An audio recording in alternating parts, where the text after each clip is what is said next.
Hey everybody, what's going on? Juan here, continuing my Hurricane Maria series. And with this vlog, I want to talk about appreciating music. Now, I'm only 28 years old, so I sound like an old guy here saying this, but I remember as a kid, I still listened to cassettes. I listened to then CD players, Walkmans, the ones that you can burn music using a CDR disc. So the whole thing of actually having to pick out which song you wanted to listen to was a really big deal. But as time has gone by with services like Netflix, and Spotify for music, I've been a Spotify premium subscriber since they were like in beta. Because the idea that I could just put in a couple of bucks a month and get immediate access to all the music that I loved growing up, plus they would give you recommendations, was huge. I mean, that was like that was the future, right? So I love the service, but it's not until now that I really learned to appreciate, the whole thing of this is what you have. If you bought a CD, I don't know if you're like me, I didn't really like most of the songs. Even Metallica, one of my favorite bands of all time, I'd get a CD, but there were always like the four specific tracks. And I think I'm like that with most artists, where I'll take a CD and I'll listen to November Rain, Sweet Child of Mine. But then the other songs, which, are the underrated tracks, I sort of look at them is like the things that, once you're burnt out on a song, then that's what you listen to. Surprisingly enough, I have my old OnePlus One phone here, which I charged, and I completely forgot that since I had still recently used it, I had some tracks downloaded because you can do that in Spotify using the premium service.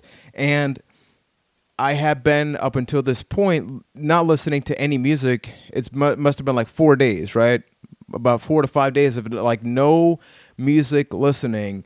And I had this old playlist that I developed like 4 or 5 years ago, but it's got songs from like Creedence Clearwater Revival, one of my favorite bands of all time. And just listening to that, I had some anxiety troubles yesterday, and it immediately brought me back down. And not just that, but I was able to like sort of pinpoint when I first listened to that, that band. I think that as time goes by, we just assume we have music and accept it. But that whole origin story is not really there. As a child, most of the music came from my brother. My brother had a lot of CD tracks. Thanks to him, I learned about Vico C, Puerto Rico, Michael Jackson. I remember I used to have like a boombox in the corner of my bed. And for every day, for about a year, I would wake up. I must have been like 7, 8 years old at that time. Wake up, hit play, and listen to that Michael Jackson CD. And that was it. Like, that was my routine. And whenever I listen to Michael Jackson, I get teleported back to that time.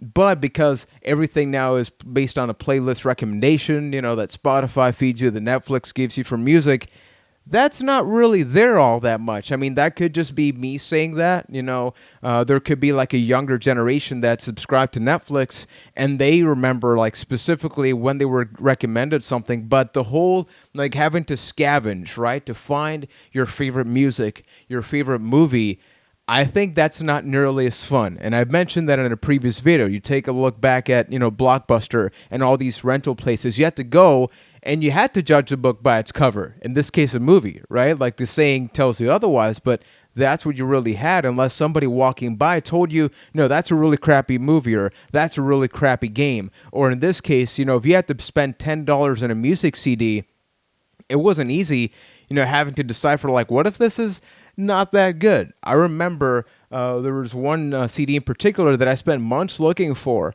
and then once I was able to find it, I was still a kid, and I was using like my spare change to buy it.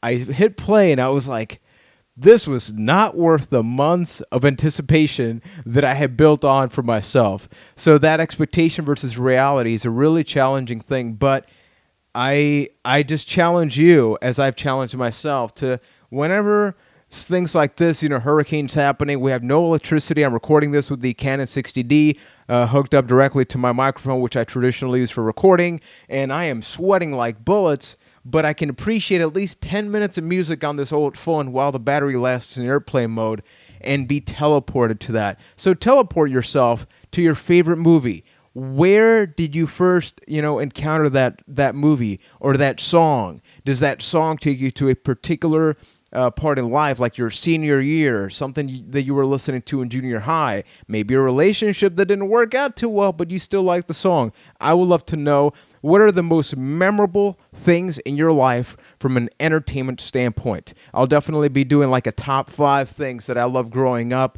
and that I still go back to. You know, like video games is a thing, professional wrestling is definitely a thing. There's so many bands like Metallica that I mentioned a little bit earlier that doesn't matter how much time goes by. I love that band so much. So definitely drop those in the comment section below. If you like this video, definitely like, subscribe. Stay tuned to a lot of this content. There's one thing that I appreciate from Hurricane Maria is that I've always been talking about wanting to vlog. And well, given the fact that we have a gaming setup which we cannot even use, or this computer, I miss you, buddy. We have this computer here that we cannot use either. Vlogging and being able to communicate with you in this form is one of the best ways that I can entertain myself and also reach out to you. So until next time, thank you for watching and supporting, and the journey definitely continues right here on Epic JC. Thanks for watching, gang.